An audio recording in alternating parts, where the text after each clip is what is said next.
Vincent Kompany is in talks with Burnley over vacant managerial role. Vincent Kompany is in talks to become Burnley's next permanent manager after Sean Dyche was sacked from the role in April. The former Manchester City centre-back is said to be the front-runner to take over at Turf Moor after being named on a three-man shortlist of potential managers. Burnley, who were relegated from the Premier League on Sunday after 6 seasons in the English top flight, will select their new boss by the end of next week. Kompany is still eager to take control of the Clarets despite their relegation to the Championship following Sunday's 2-1 loss to Newcastle. Burnley believe Kompany, who won 4 Premier League titles with Manchester City, could help the club bounce back next season.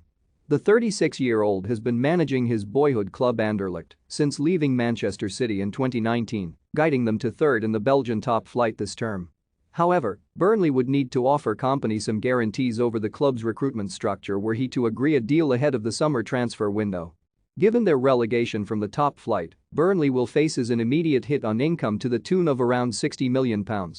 They will lose the £100 million plus in TV money, but they will pick up a £40 million parachute payment in the first year to soften their fall.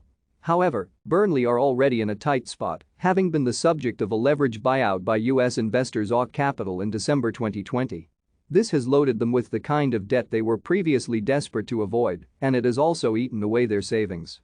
However, Burnley believe they will be robust enough to cope with the financial implications of their relegation and have instead spoke about the emotional impact their drop from the top flight has had on the players.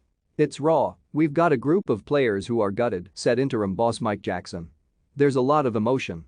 The fans stuck with us. It's their club, and we're gutted we couldn't give them what they wanted. I hope they saw a group fighting for them." While Burnley forward Ashley Barnes called it a sad day and said the blame rested on the older players' shoulders.